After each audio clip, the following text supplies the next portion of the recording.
जीवन में सबसे बड़ा कौन है? तो भगवान श्रीमद् भागवत में कहते हैं, धन वृद्धा बल वृद्धा आयु वृद्धा सतैव चा ते सर्व वेद्या ज्ञान वृद्धस्य किंकरा शिष्य किंकरा। को कहते हैं कोई धन में बड़ा होता है, कोई बल में बड़ा होता है, कोई आयु में बड़ा होता है, लेकिन सबसे बड़ा कौन होता है? धन वृद्धा बल वृद्धा आयु वृद्धा सतैव चा सर्वविद्धस्य ज्ञानस्य। क्योंकि कहते हैं सबसे बड़ा जो होता है ज्ञानी। ज्ञानी की कोई उम्र नहीं होती है।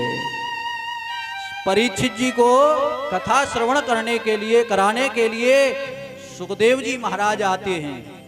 आपने भागवत सुनी है, श्रवण किया है, तो वहां कौन आते हैं परीक्षित जी को उद्धार करने के लिए? श्री सुखदेव जी महाराज।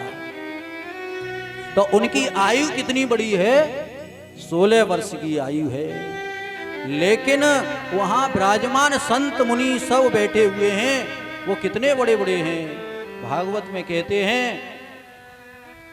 इनके जीवन में कई बार चतुर्युगी बीत गई। अब भैया एक चतुर्युगी जब बीतती है, 4 युग बीत जाएं, है? द्वापर त्रेता सतयुग और कलयुग जब बीतता है, 4 युग बीतने के बाद तब एक चतुर्युगी होती है। इतनी लंबी उम्र वाले संत वहां विराजमान हैं, और उनके मध्य में जाकर के श्री सुखदेव जी महाराज पहुंचते हैं, और सब ऋषि मुनि आकर के खड़े हो जाते हैं, आदर सत्कार करने लगते हैं। तो ये आदर सत्कार देख करके सुखदेव जी कहते हैं, ये मेरा आदर सत्कार आखिर क्यों कर रहे हो? मैं तो आपसे बहुत छोटा हूं। तब सब ऋषि मुनि कहते हैं, आयु में आप छोटे हैं तो क्या हुआ, लेकिन करोड़ों सूर्यों के समान जो प्रकाश है, जो एक सूर्य नहीं कहा, करोड़ों सूर्यों के समान जो प्रकाश होता है, उतने आप हमारे लिए ज्ञान में बड़े हो। जो ज्ञान में बड़ा है वो सबसे बड़ा बताया गया है। तो आयु में, कदचित में, युवा में, धन में, पद में, व्यापार में जो बड़े होते हैं, लेकिन भागवत कहती है सबसे बड़ा वही होता है जो ज्ञान में बड़ा होता है। ज्ञानी की कोई उम्र नहीं होती है। हमसे कोई छोटा मिल जाए तो भी कुछ ना कुछ ज्ञान दे दे, उससे भी ले लो ज्ञान। हमसे कोई बड़ा मिल जाए तो उससे भी ज्ञान ले लो। तो ज्ञान की कोई उम्र नहीं होती है। तो सूत जी महाराज की उम्र कितनी है? 16 वर्ष। तो कोई भी हम कथा प्रारंभ करते हैं, चाहे श्रीमद् भागवत हो, राम कथा हो, देवी भागवत हो, और चाहे शिव महापुराण हो, उससे पहले उसकी महिमा को हम श्रवण करते हैं। जो अभी हम कर रहे हैं शिव जी की महिमा, महिमा का माध्यम है इनसे, इनकी कथा से हमको क्या प्राप्त होता है, और इनकी कथा जिसने सुनी है उसका कैसे उद्धार हुआ है। कहते हैं ना, जिसका विस्तार हो, है, जिसके बैकग्राउंड अच्छा हो, पीछे जाते, जैसे कि अपनी सामाजिक दृष्टि में देखते हैं, किसी कन्या का विवाह जब करने जाते हैं तो सबसे पहले क्या देखते हैं? परीक्षित जी महाराज क्या देखते हैं कि भाई इसका खानदान कैसा है? इसका परिवार कैसा है? सबसे पहले खानदान देखते हैं। खानदान कैसा है, परिवार कैसा है, और फिर बाद में ये लड़का करता क्या है? तो ये सब उसकी महिमा देख रहे हैं हम, क्योंकि ये किस खानदान से आता है? भक्त खानदान से आता है? अच्छे गोत्र से है, अच्छे परिवार से है।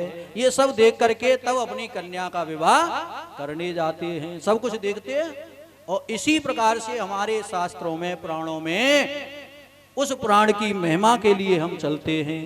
जो महिमा क्या है? शिव जी की महिमा किसको कल्याण कर देती है? इसमें कहते हैं शिव माने कल्याण। और हमारे जीवन में संतों का आशीर्वाद बहुत जरूरी है। जब तक संतों का आशीर्वाद नहीं मिलता है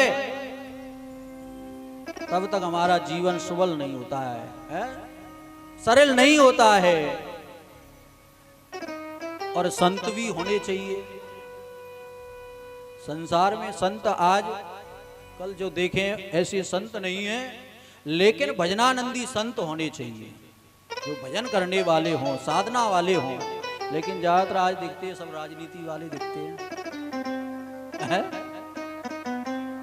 तो कहने का तात्पर्य मेरा ये है, भजनानंदी होने चाहिए संत। तो कहते हैं ना, तुलसीदास बाबा ने भी कहा है, संत नवनीत समाना, संत हृदय नवनीत समाना, संत हृदय नवनीत समाना, संत हृदय नवनीत समाना, संत हृदय नवनीत समाना, संत हृदय नवनीत समाना, संत हृदय नवनीत समाना, कहा कबिन पर कही न जाना, कहा कबिन पर कही न जाना, कहा कबिन पर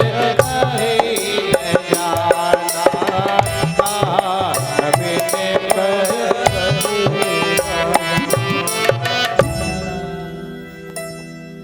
संत हृदय नवनीत समाना। संत का हृदय कैसा होना चाहिए? नवनीत। नवनीत माने परीक्षित जी क्या होता है? मक्खन। नवनीत मक्खन। मक्खन का कितना कोमल होता है मक्खन, है? मक्खन कितना निर्मल और कोमल है। तो संत हृदय कैसा होना चाहिए? निर्मल और कोमल, दूसरे के दुखों को समझने वाला, दूसरे के कष्टों को समझने वाला। तो संत की महिमा ये है बड़ी।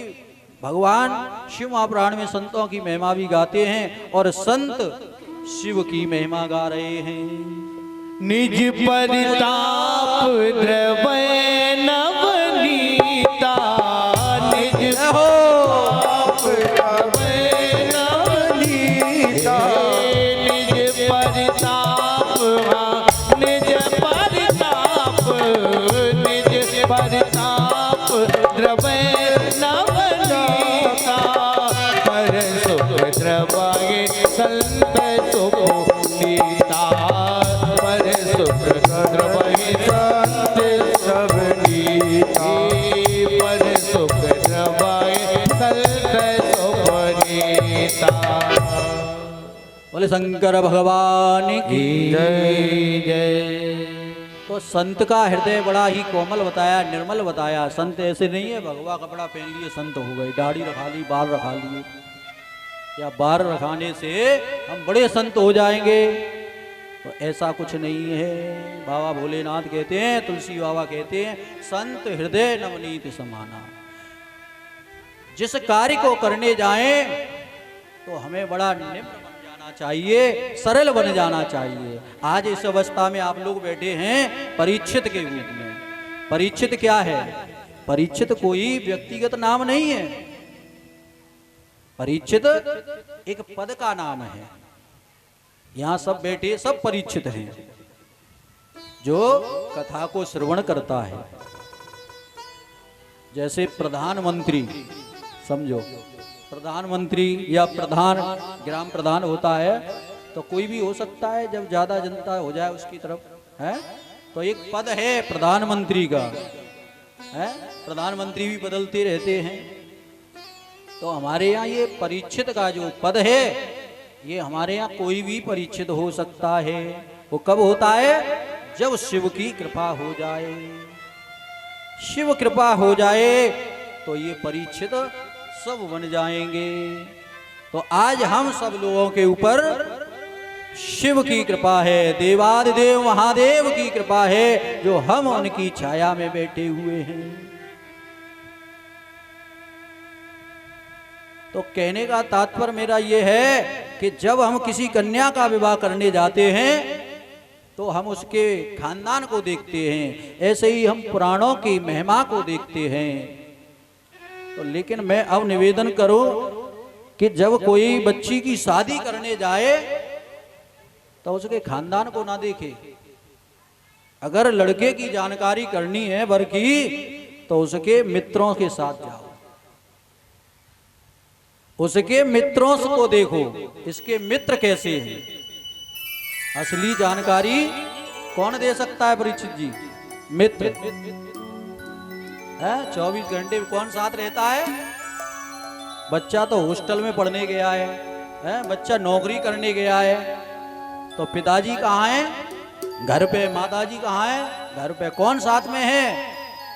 मित्र साथ में है। तो सबसे पहले हमारे तरुण जैन धर्म के जो संत हैं तरुण सागर जी, वो कहते हैं सबसे पहले आज की डेट में कलयुग में देखा जाए तो उस लड़के का मित्र देखा जाए।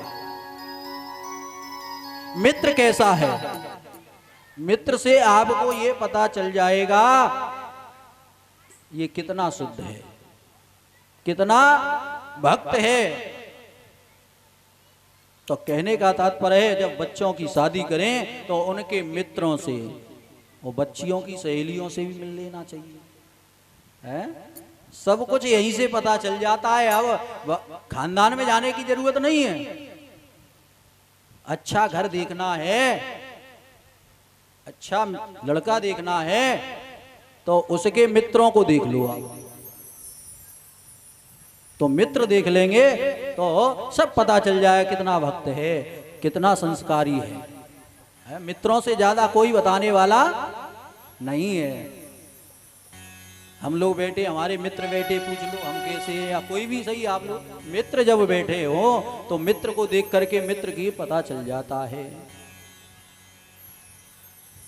तो बच्चों को देख करके ही बच्चों का पता चल जाता है। इसलिए कहते हैं शिव महापुराण कथा सुनने से पहले उसकी हम महिमा को सुने। शिव माने कल्याण कहते हैं, शिव के नाम से ही कल्याण हो जाता है और शिव की जिसने पूजा की है उसका उद्धार हो गया है। तो बिना शिव के कहीं कुछ है नहीं। पुराणों में भी अपने होड़ होती है कि मैं बड़ा हूं, कि ये बड़ा है। जब तक शिव महाप्राण इस धरती पे नहीं आता है तब तक किसी में संवाद होना बंद नहीं होता है। संवाद का मतलब हम आपस में झगड़ा होता है और देवताओं में संवाद होता है। तो शिव की महिमा को हम पहचाने तो शिव के नजदीक जाओ। आपने शिव की महिमा का अनुभव किया होगा। जिसके जीवन में शिव की कृपा हो जाए उसे पता चल जाता है कि शिव की महिमा क्या है। तो शिव की महिमा ऐसी है, कोई भी व्यक्ति उनकी शरण में गया है, दुष्ट भी व्यक्ति गया है उसका भी उद्धार कर दिया है। राक्षस भी गए हैं तो उनका भी उद्धार कर दिया है। और तो बात क्या कहें, इन शिवजी कितना दानवीर कोई नहीं है। दानवीर कर्ण तो देखा, स्वर्ण को दान करता था केवल, लेकिन बाबा भोलेनाथ तो ऐसे दानी हैं, इनसे बड़ा महादानी कोई हुआ ही नहीं। परीक्षित जी महाराज, भोले बाबा कितना बड़ा दानी कोई नहीं है। आपके देखिए परीक्षित जी महाराज, अगर आपके यहाँ कोई गाड़ी लेके आए, गाड़ी, और उसका पूजन करवाए किसी ब्राह्मण के द्वारा, और आप कहें ब्राह्मण को दक्षिणा देनी है तो पंडित जी से कहें मांगो, आप क्या मांगते हैं। अगर वो कह दे कि ये गाड़ी हमको दे दो तो आप गाड़ी दे देंगे? हैं? कोई पंडित जी आपके यहाँ आए गृह प्रवेश करने के लिए और दक्षिणा जब मांगे, कहें तो ये घर ही हमें दे दो 3 मंजिल का, तो आप दे देंगे? संसारी कोई नहीं देगा, लेकिन मेरे देवाधिदेव महादेव ऐसे हैं जिसने सोने की लंका बना करके रावण को दान कर दिया।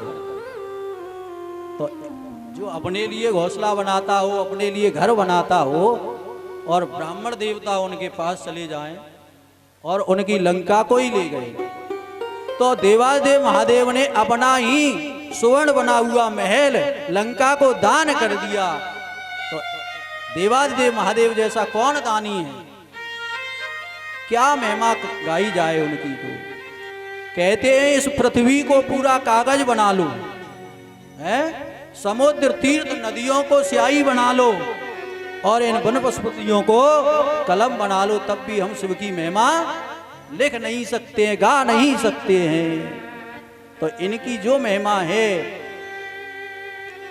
बड़ी ही महिमा है, इसलिए हमें शिव जी की महिमा को पहचानना चाहिए, अपने जीवन में उतारना चाहिए। हमें मंदिर प्रतिदिन जाना चाहिए।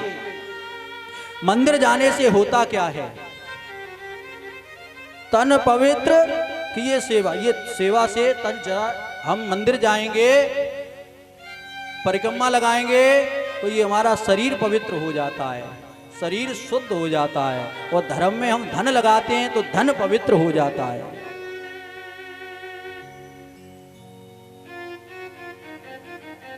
बहता हुआ जल शुद्ध होता है, स्वच्छ होता है, और रुक जाए तो गंदगी प्रकट हो जाती है। ऐसे ही संत के विषय में बताते हैं, संत तो चलते फिरते रहेंगे तो ये तीर्थ माने जाते हैं, और एक जगह आ जाएंगे संत तो उनमें विकार आ जाता है। एक महीने आपके गांव में कोई संत रह जाए तो कहीं ना कहीं आपके मन में उनके प्रति द्वेष आने लगेगा। अरे इनकी अच्छाई तो सही है, भजन तो बहुत करते हैं, लेकिन कहीं ना कहीं थोड़ा बहुत तो ये कहीं ना कहीं द्वेष उत्पन्न हो जाएगा। तो शिव जी की महिमा को इतना गाया है, हम लोग उनका बखान नहीं कर सकते। संत महिमा, शिव महिमा बड़ी है, इसलिए संतों की महिमा से माध्यम से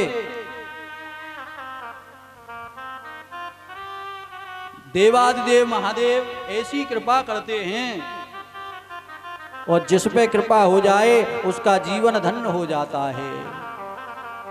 हमारे जीवन में ये अनिवार्य है कि हम किसी बच्चे का अगर जन्मदिन मनाएं तो कैसे मनाएं। आजकल कैसे मनाते हैं? बढ़िया केक काट के हैं। आज से पहले कैसे मनाते थे? पहले लोग जन्मदिन का समय अवसर आता था तो घर में सत्यनारायण भगवान की कथा करते थे, हैं? रामायण, अखंड रामायण का पाठ किया करते थे, हैं? मंदिरों में जाकर के दीप जलाते थे। और आज क्या करते हैं? उन्हीं दीपकों को बुझाते हैं। जिस दीप जलाने से उसकी आयु लंबी होती है, उसी दीपक को हम जलाते हैं। ये दीपक हमारे जीवन में बड़ा ही प्रतीक है।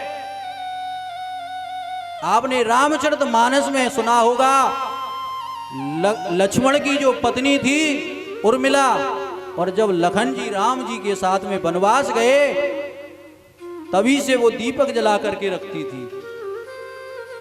तो जब उसका दीपक बुझा, लक्ष्मण जी को जब शक्ति लग गई तो पता चल गया कि मेरे पति पे कोई संकट आ गया है,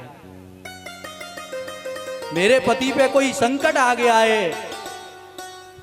उर्मिला को सबसे पहले पता चल गया, लेकिन भरत जी को जब कब पता चला? जब हनुमान जी सजीवन बूटी लेकर के रामादल में जा रहे थे, उस समय भरत जी अपने नंदी ग्राम में कुटिया बना करके रहते थे। उन्हें देखा अयोध्या पर कोई संकट मरने वाला है, कोई ऐसा जीव जा रहा है, तो एक बाण चलाया। हनुमान जी राम राम कह करके नीचे आ गए। उन्हें कहा ये तो मेरे प्रभु का कोई भक्त है, मेरे से गलती हो गई। तो भरत जी ने हनुमान जी को अपने बाण के द्वारा रामादल में पहुंचाया। उन्हें सारी कथा बताई, सारी बात बता करके हनुमान जी ने भरत जी को जब पता चला तो ये दीपक की महत्वता क्या है, हमारे जीवन में। तो हम जब भी बच्चे का जन्मदिन मनाएं तो कभी दीपक ये कैंडल कभी जला करके बुझाएं नहीं। अगर बच्चे की इच्छा है भैया केक खाने की तो केक खिलाओ उसको। हमारे यहाँ तो पहले बूंदी, जो बूंदी होती है ना, उसको बना करके उसके लड्डू बनाते थे और वो वितरण करते थे। उससे भी हमको एक सीख मिलती है, जो अलग अलग जो बूंदी है वो सब लड्डू बना करके एक हो जाती है? उस समय हम सब एक होते थे और आज हम केक काट करके, काटने का मतलब है अलग अलग होना। तो केक काटना गलत है। और जो बूंदी होती है ना, वो सब लड्डू कैसे बनता है? एक दूसरे से जुड़ जाते हैं। आज हम सब लोग एकत्र होकर के यहाँ कथा श्रवण करने के लिए आए हैं। तो हमारे यहाँ पद्धति क्या है? तो जन्मदिन मनाने की भी पद्धति है। हमारे संतों ने, हमारे पूर्वजों ने ये विधान बनाया है, तो सब एक ना एक सीख के लिए बनाया है। तो बच्चे का जन्म जब मनाएं तो दीप दान करें। बहते हुए जल में जाएं, जमुना जी जाएं, गंगा जी जाएं, तो वहाँ दीप, 5 दीप, 11 दीप, जो भी इच्छा हो उनके जन्मदिन पर जितनी आयु का हो जाए बालक उतने दीप जलाइए। तो ये तो हमारे शास्त्रों में विधान बताया गया है जन्मदिन का। तो शिव जी की महिमा बड़ी बताई गई। इस तरीके से हम करते चलेंगे तो हमारे जीवन में कल्याण हो जाएगा। ऐसे ही पवित्र भूमि पर हम लोग बैठे हैं, ऐसे ही हमारे शास्त्र के ज्ञाता तीर्थराज प्रयाग में जाकर के सब ऋषि मुनि इकट्ठे होकर के महर्षि वेद व्यास जी के प्रिय शिष्य श्री सूत जी महाराज का आगमन होता है तीर्थराज प्रयाग में। देखिए, एक बात और आपसे निवेदन करूं, श्रीमद् भागवत कथा को सुखदेव जी ने परीक्षित को सुनाया, सनंत कुमारों ने भक्ति ज्ञान वैराग्य नारद जी को श्रवण कराया और गोकर्ण जी ने धुंधकारी का उद्धार किया भागवत में। लेकिन इसमें एक विशेष बात यह है, इसके श्रोता भी शिव हैं और वक्ता भी शिव हैं। सबसे पहले शिव जी ने नंदी को कथा श्रवण कराई है। तो विशेष बात यह है कि इनके श्रोता, इनसे अच्छा श्रोता कोई नहीं हो सकता है और इनसे अच्छा कोई वक्ता भी नहीं है। वक्ता होना परीक्षित जी बहुत सरल है, वक्तव्य करना बहुत सरल है, लेकिन श्रोता होना बहुत कठिन है। संसार में सुनाना सब चाहते हैं, संसार में सुनाना सब चाहते हैं, लेकिन सुनना कोई नहीं चाहता है। इसलिए वक्ता हो जाए, वक्ता कोई बड़ी बात नहीं है, वक्ता हो सकता है, लेकिन वक्ता के ऊपर शिव कृपा करती है। हम जहां बैठ करके आपको कथा श्रवण करा रहे हैं, हमारी कोई सम्मति नहीं है, कोई औकात नहीं है जो हम आपको कथा सुना सके। जैसे कि आपने बंसी को देखा होगा, बंसी जब कैसे बजती है, कोई बजाता है ना, तब बंसी की आवाज निकलती है। इस मंच पे आकर के जब वक्ता बैठता है तो आवाज देने वाला, श्रवण कराने वाला देवादिदेव महादेव ही होता है, तब हम एक शब्द आपको सुना पाते हैं। अन्यथा किसी की ताकत नहीं है जो आपको कथा श्रवण करा दे। यहाँ के वक्ता भी स्वयं देवादिदेव महादेव हैं, श्रोता भी देवादिदेव महादेव बने हैं।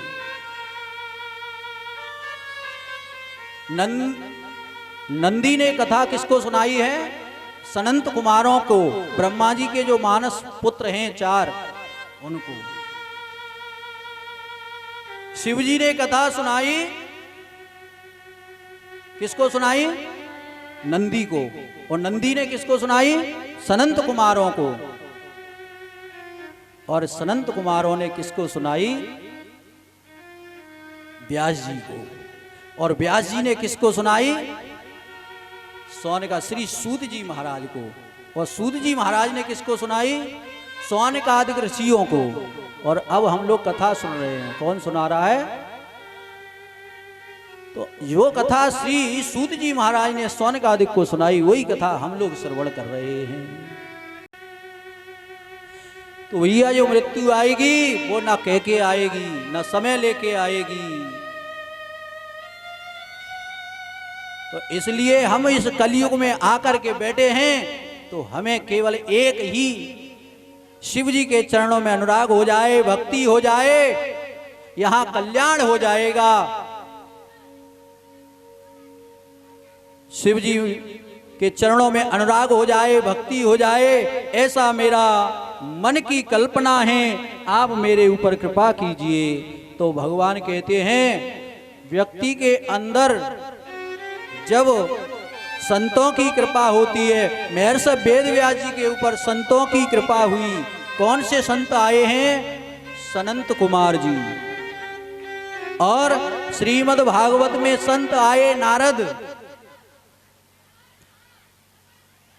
चतुर्थ श्लोकी भागवत को लेकर के 18,000 श्लोक बनाते हैं।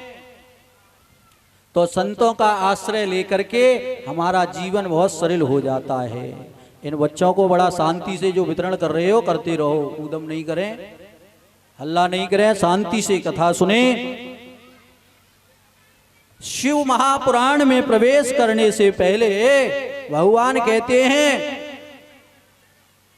कि मेरी जो संहिता है, पुराण हैं, सभी पुराणों का लेख बताते हुए, तिलक बताते हुए भगवान शिव जी वहां कल्याणमयी कथा को श्री सूत जी महाराज सनंत कुमारी जी को श्रवण कराने के लिए जा रहे हैं। ऐसी पवित्र भूमि है। देखिए, सनंत कुमार जी ऐसे संत हैं जहां इन संतों के दर्शन हो जाएं तो जीवन बहुत कल्याणमय हो जाता है। हमारे जीवन में भी कोई संत आ जाए तो हमारा जीवन कल्याणमय हो जाएगा। तो यहाँ शिव जी की चर्चा के लिए सनंत कुमार जी कहते हैं, महाराज आप इतने उदास हैं, कोई ऐसा सार निकाल के लाइए, सारे प्राणों का जो सार हो, रसमय हो, वो हमको पिलाएं, प्रदान करने की कृपा करें। उनके प्रिय शिष्य श्री सूत जी महाराज को सौनकादिक 88,000 तीर्थराज प्रयाग में जाकर के कथा श्रवण कराते हैं। तो ये प्रयागराज में बैठ करके कथा को श्रवण करने से पहले वो कहते हैं कि शिव जी की महिमा आपने इतनी सुनाई, इससे किसका कल्याण हुआ, तो वह हमें बताने की कृपा करें। भगवान के श्री चरणों में प्रणाम करते हुए आइए 2 मिनट भगवान नाम संकीर्तन का उनका आश्रय लें। तब तक ये क्या बांट रहे हैं, ये बांट भी लें लूटी। मेरी श्वास श्वास में तेरा है नाम डमरू वाले। आइए जो भी भोलेनाथ के चरणों से जुड़ना चाहते हैं दोनों हाथ खोलें और मीठी तालियों के साथ हम मुझे चरणों से लगा ले भोलेनाथ डमरू वाले, मुझे चरणों से लगा ले भोलेनाथ डमरू वाले, मुझे चरणों से लगा ले भोलेनाथ डमरू वाले, मुझे चरणों से लगा ले भोलेनाथ डमरू वाले। मेरी सांस सांस में तेरा, मेरी सांस सांस में तेरा है नाम डमरू वाले, मुझे चरणों से लगा ले भोलेनाथ डमरू वाले, मुझे चरणों से लगा ले भोलेनाथ डमरू वाले।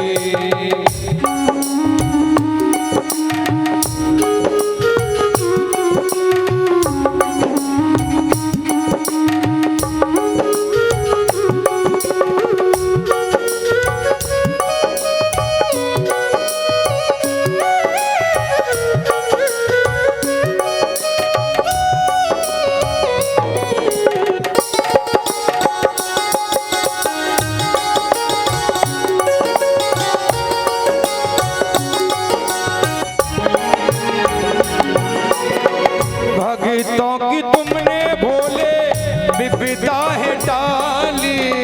भक्तों की तुमने बाबा विपदा है टाली। भक्तों की तुमने भोले विपदा है टाली। भक्तों की तुमने भोले विपदा है टाली। मेरी विवाह थामो आके त्रिपुरारी। मेरी विवाह थामो आके त्रिपुरारी। मेरी विवाह थामो आके त्रिपुरारी। बिगड़े बनाए तुमने, बिगड़े बनाए तुमने हर काम डमरू वाले। मुझे चरणों से लगा ले भोलेनाथ डमरू वाले। मुझे चरणों से लगा ले भोलेनाथ डमरू वाले।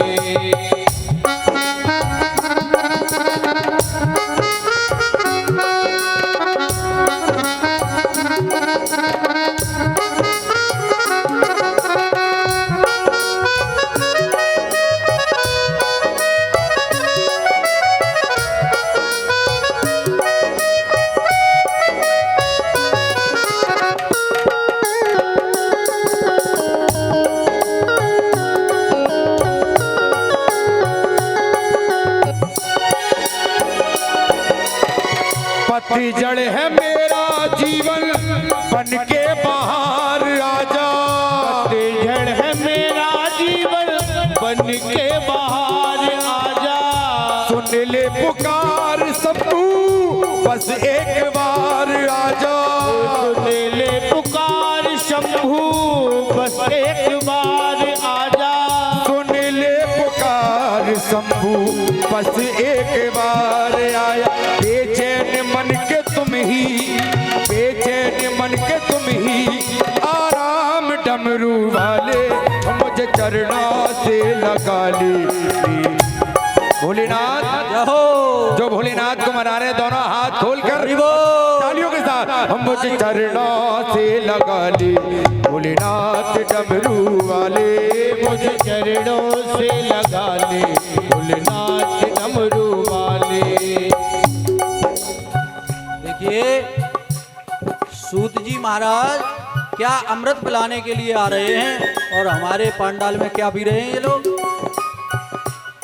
हरि बोल, तालियों का स्वागत करते हुए हरि बोल।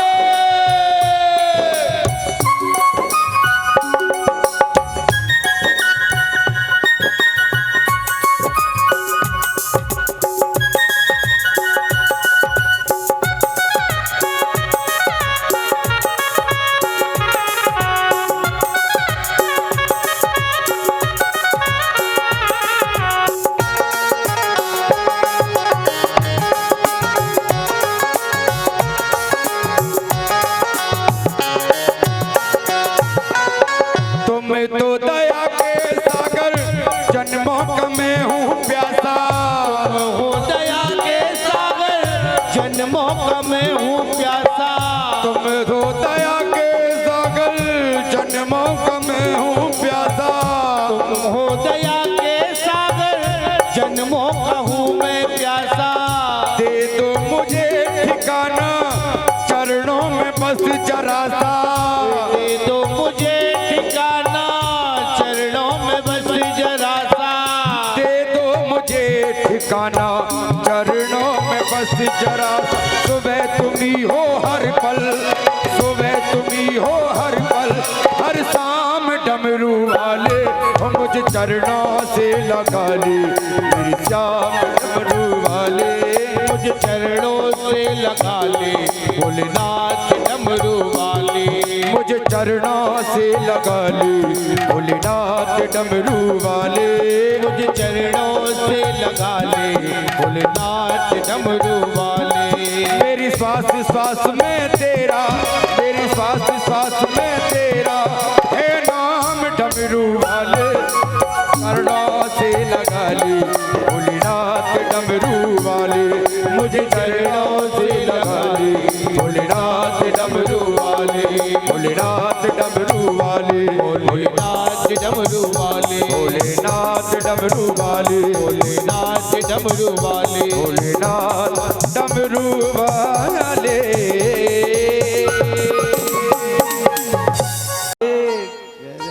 भैया जो है भक्त है,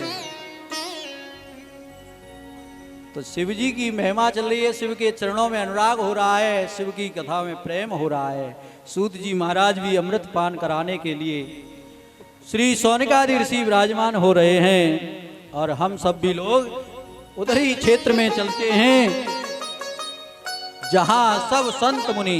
देखिए स्थान की बड़ी महत्वता होती है। स्थान हम लोग जो कथा पांडाल जो बैठे हुए हैं इसको भी चुना है, शिव कथा कहाँ होनी चाहिए, हमारे निर्वदेश्वर भगवान कहाँ बैठने चाहिए, वो सब स्थान की महत्वता होती है। तो ऐसे ही हमारे पुराणों में भी स्थान की महत्वता बताई कि किस स्थान पे क्या कार्य किया जाए। धर्म कार्य के लिए भी स्थान बहुत जरूरी है। और महाभारत के समय भी एक जो महाभारत के जो योद्धा थे, कौरव और पांडवों के दोनों मुखिया, तो उन लोगों ने भी विचार किया हमें ये महाभारत कहाँ करना चाहिए। भाई घर में थोड़ी महाभारत हो जाएगा, लेकिन अब हो जाए तो कोई बड़ी बात नहीं है। तो सर्वप्रथम हमारा स्थान, तो कौरव और पांडव लोग जो उनके मुख्य थे वो आगे चले हस्तिनापुर से, तो उन्हें देखा हमें स्थान देखना चाहिए। तो सर्वप्रथम स्थान देखने के लिए जब आगे बढ़े, तो आगे बढ़ करके कुरुक्षेत्र में जब आए तो उन्हें एक बड़ा विशेष महत्व देखा वहां का। बड़ी विचित्र बात देखी कि एक भाई दूसरे भाई का खून करने में लगा हुआ है, दूसरा भाई हथियार लेकर के उसे मार रहा है, उसके लोहू को पीने लगा हुआ है।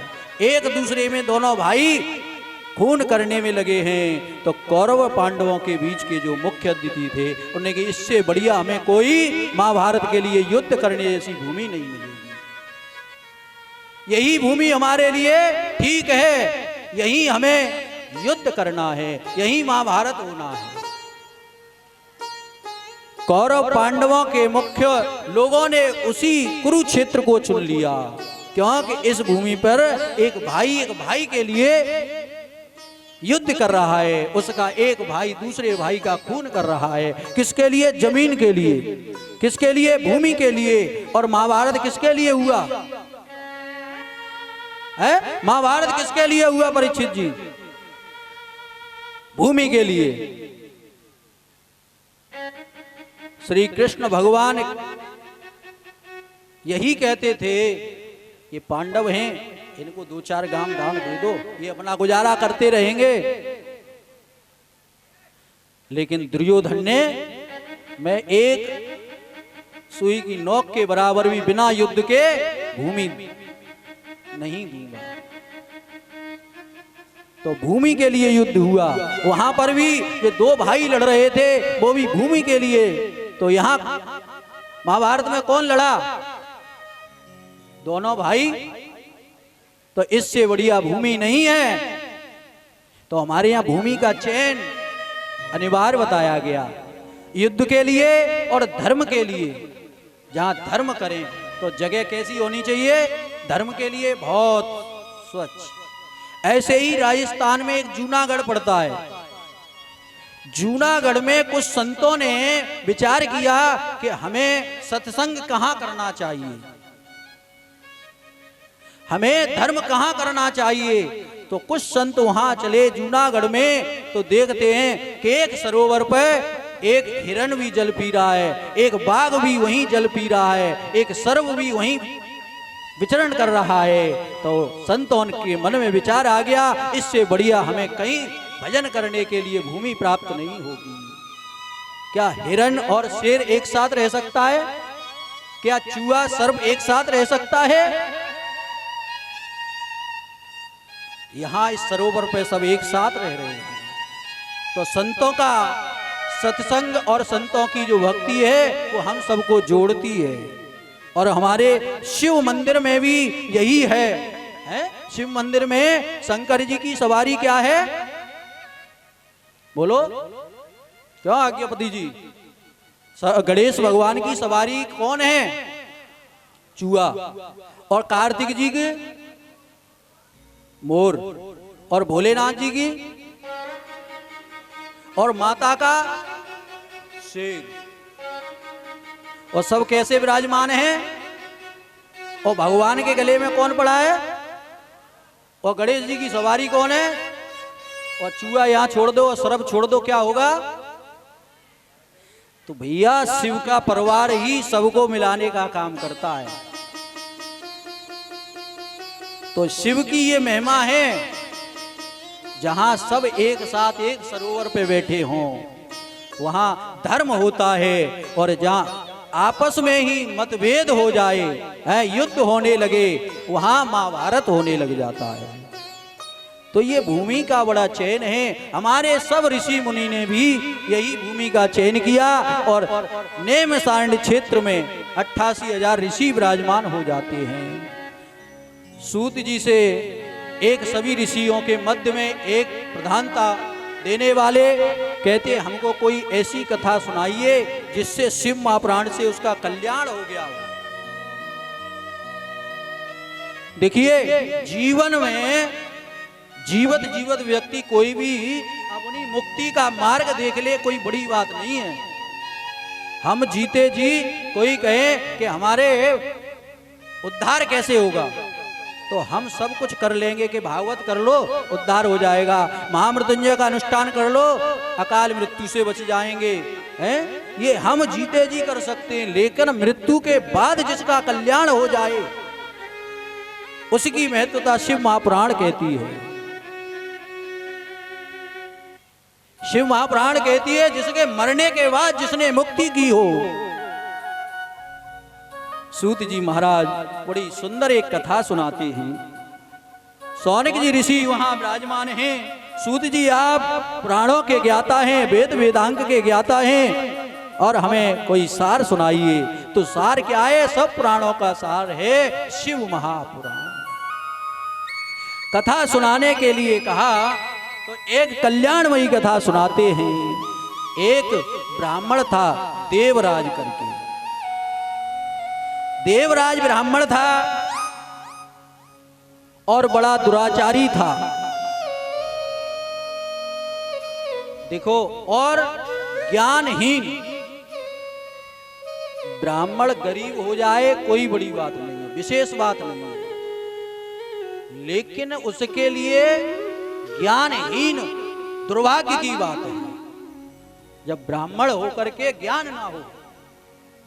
ब्राह्मण के लिए कष्ट की बात यह है ज्ञानहीन। ये संसार की पद प्रतिष्ठा धन वैभव ये सब संसार का है, लेकिन ज्ञानहीन ब्राह्मण के लिए बहुत कष्ट की बात है। ये देवराज कैसा है? ज्ञानहीन, संध्या से हीन, धर्म से हीन, गलत आचरण करने वाला। सूत जी कहते और तो सब ठीक है, लेकिन ये ज्ञानहीन है। ज्ञानहीन कैसा है?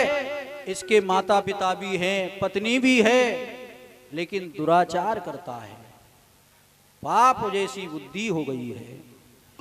ये विश्वासघाती के साथ विश्वासघात करता है। जिसे जो विश्वास करता है इसके ऊपर, उसी के साथ विश्वासघात करता है। जो व्यक्ति इसको अच्छा समझता है वो अपनों के साथ विशेष करके विश्वासघात करते हैं। तो ये देवराज अपनों के ही साथ विश्वासघात करता है। एक बार एक सरोवर में गया, स्नान करके आया तो देखा, एक गड़िका को देखा, एक वेश्या को देखा इसने, तो उसे देख करके मोहित हुआ और अपने घर में लेके आ गया। माता पिता पत्नी बहुत समझाया, लेकिन उसने किसी की बात नहीं मानी। बात नहीं मानी, बार बार समझाने पर भी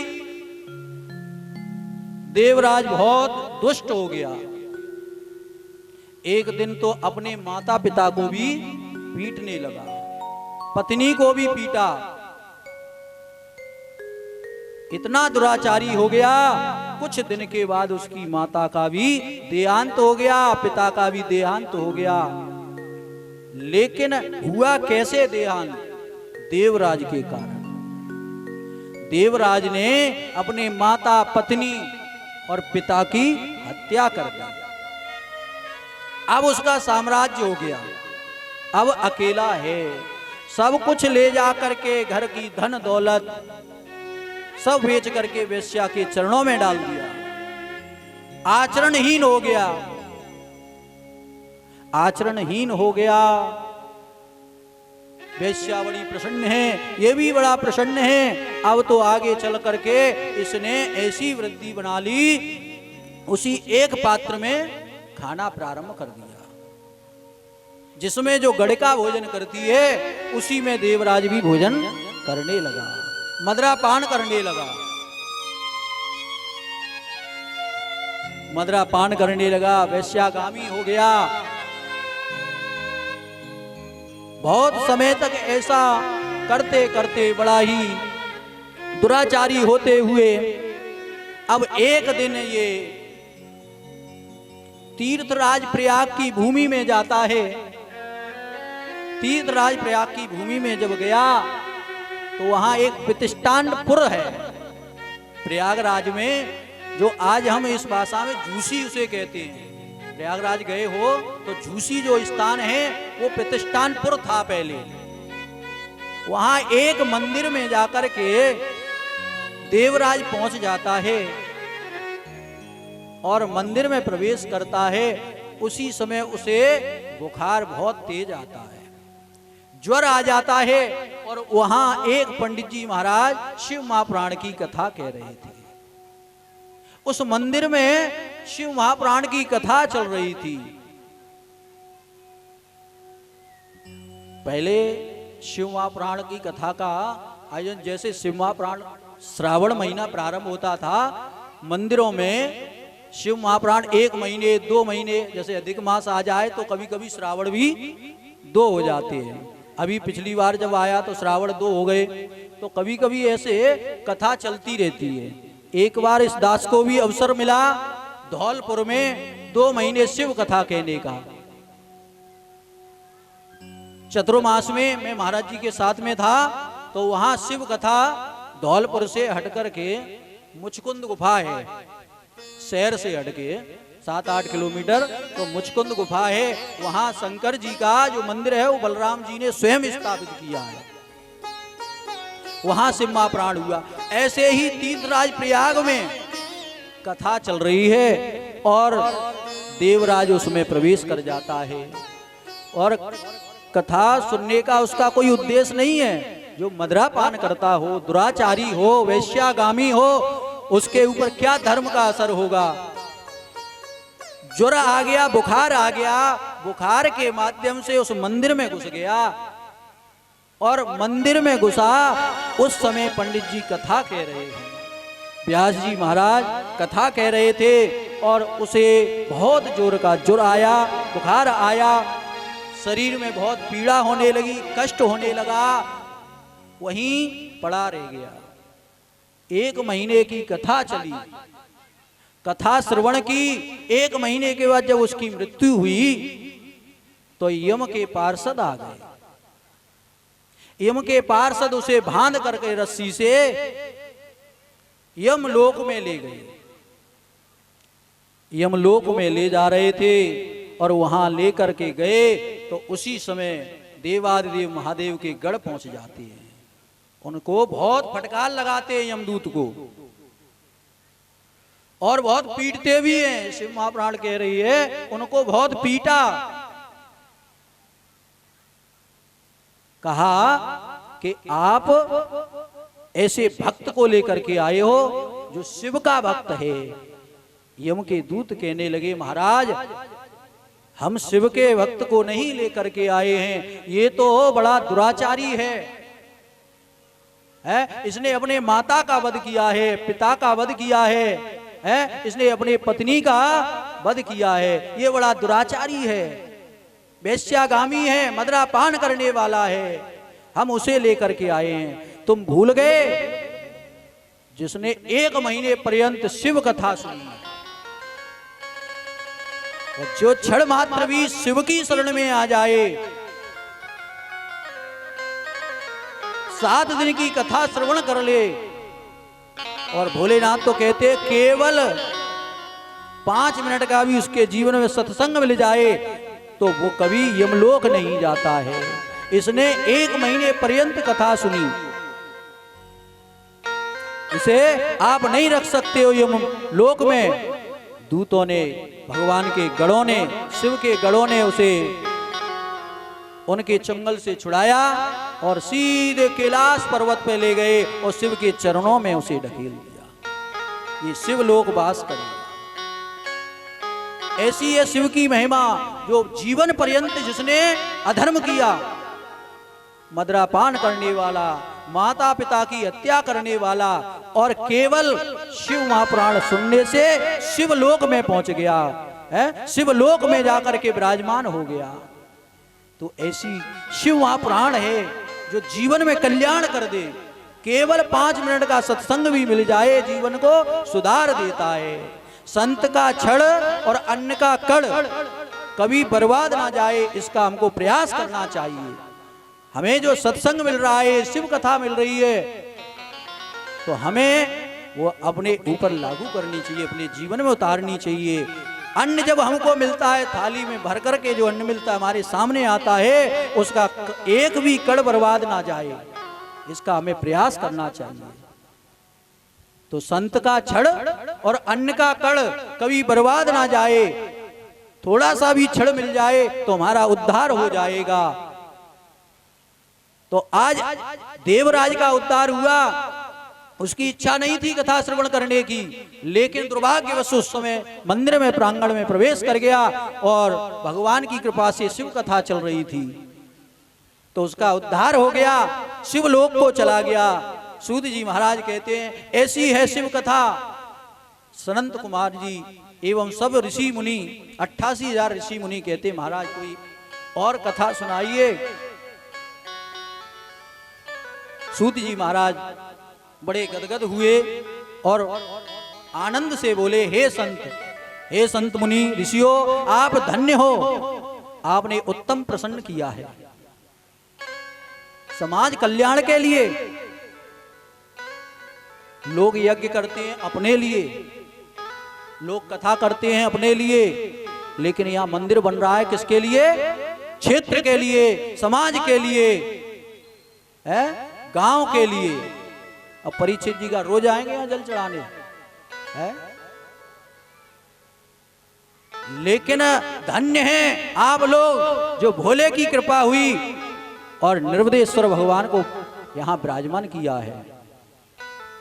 इसका क्षेत्र 1000 हाथ दूरी तक बताया गया, शिव क्षेत्र हो जाएगा, ये स्वयंभू विराजमान हो जाएंगे।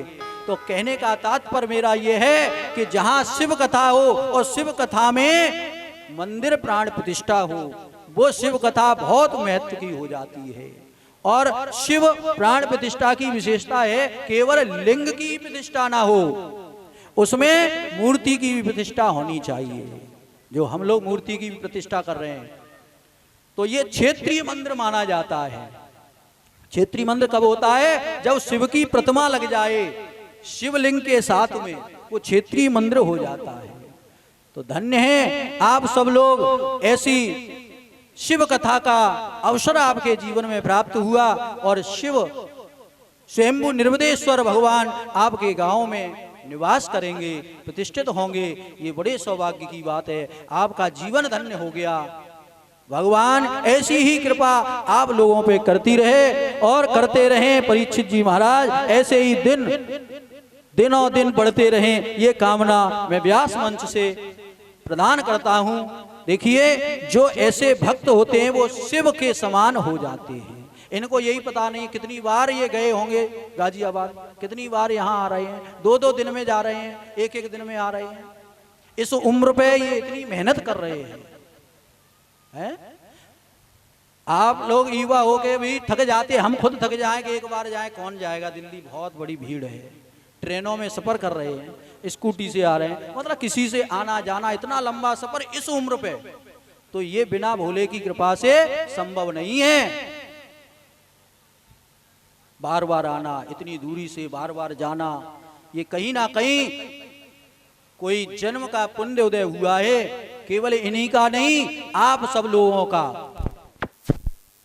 नाम का एक ब्राह्मण रहा करता था और बड़ा ही दुष्ट था। सब नर काम लोवर्त क्रोधी, देव प्रति संत विरोधी। कहते हैं सब नरक काम लोभ रत क्रोधी और देव विप्र शुद्ध संत विरोधी। जो संतों का विरोध करता हो, कथाओं का विरोध करता हो, धर्म का विरोध करता हो, कहीं कथा हो रही हो तो उसमें जाकर के कहते बढ़िया पांडाल तो बढ़िया लगा है, लेकिन बैठने की जगह अच्छी नहीं है, और तो सब बढ़िया है लेकिन बीच बीच में खाने को कुछ नहीं मिलता है, जल पान की व्यवस्था नहीं है, और तो सब बढ़िया है, पंडित जी तो बढ़िया है लेकिन कोई चुटकुला नहीं सुनाती। तो जो ऐसा व्यक्ति हो दुराचारी, देखो कथा को सुनो, व्यथा तो बहुत लोग गा रहे हैं, कथा श्रवण करने के लिए आप बैठे और शिव माने कल्याण। जो वास्तविकता कथा है वो इस तरीके से ही कथा है। अब इसमें शिव महापुराण में कहीं बहुत से लोग कहते बड़े टोटका बताते, बड़े बड़े व्यास लोग हैं, तो भैया शिव महापुराण में तो ऐसा आप लोगों ने भी पढ़ा हो, तो ऐसा कुछ नहीं है इसमें। इसमें तो केवल शिवजी की महिमा दी गई है। शिवजी पर आप धतूरा चढ़ा दो, बेल के चढ़ाए से चक्रवर्ती कर देते हैं,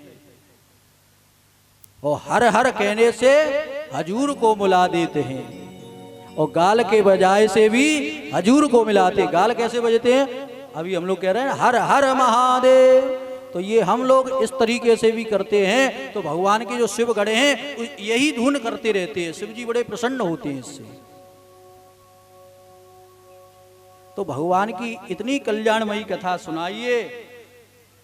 तो उस ब्राह्मण की पत्नी जो चंचला है बड़ी ही भक्त है, बड़ी ही पतिव्रता है, और ये दुराचारी है। ये दुराचारी था,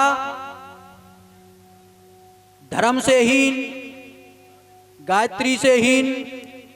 जो गायत्री जपने वाले होते हैं उससे भी हीन है, प्राणों से हीन है, धर्म से हीन है, मंदिर में नहीं जाता है। ये बड़ा दुराचारी है, लेकिन पत्नी इसकी बड़ी पतिव्रता है और धर्म पत्नी है। देखो एक बात निवेदन करूं, धर्म पत्नी किसको कहते हैं? परीक्षित जी, धर्म पत्नी किसको कहते हैं? जो धर्म से जोड़ दे, धर्म से जोड़ दे। कहे परीक्षित जी मंदिर चले जाओ, परीक्षित जी कथा करवाओ, है तो धर्म से जोड़ दे, उसे धर्म पत्नी कहते हैं। गांधारी को भगवान ने कभी धर्म पत्नी नहीं कहा। धृतराष्ट्र जी आंखों पे पट्टी बांध के रहते थे, अंधे थे, और उसने भी पट्टी बांध ली थी कि जो मेरे पति को दिखाई नहीं देता है तो मैं क्यों देखूं। तो कहने का तात्पर्य यह है, जो पत्नी पति नहीं करता है और धर्म के आगे बढ़ाती है उसे कहते हैं धर्म पत्नी। लेकिन गांधारी ने कभी अपने पति को धर्म के लिए आगे नहीं बढ़ाया। उनको दिखाई नहीं देता है, मंदिर में दिखाई नहीं देता है, किसी धर्म में या पांडवों के प्रति जो अत्याचार हो रहा है उसको भी दिखाई नहीं दे रहा है। लेकिन गांधारी को तो दिखाई दे रहा है कि मेरे पुत्र ये दुष्ट हैं, वो अत्याचार पांडवों के साथ कर रहे हैं, लेकिन नहीं, जैसे मेरे पति चल रहे हैं वैसे ही मैं चलूं। तो उसको कभी धर्मपत्नी नहीं कहा गया भागवत में, महाभारत में। और विदुर जी जो हैं, विदुर जी की कथा सुनी होगी आप लोगों ने, जरा हाथ ऊपर उठाइए किन किन लोगों ने विदुर जी की कथा सुनी। यज्ञपति जी आपने नहीं सुनी?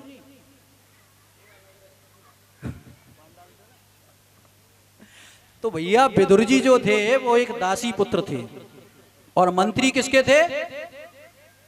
कौरवों के। लेकिन उन जैसा मंत्री आज तक नहीं है, स्पष्टवादी।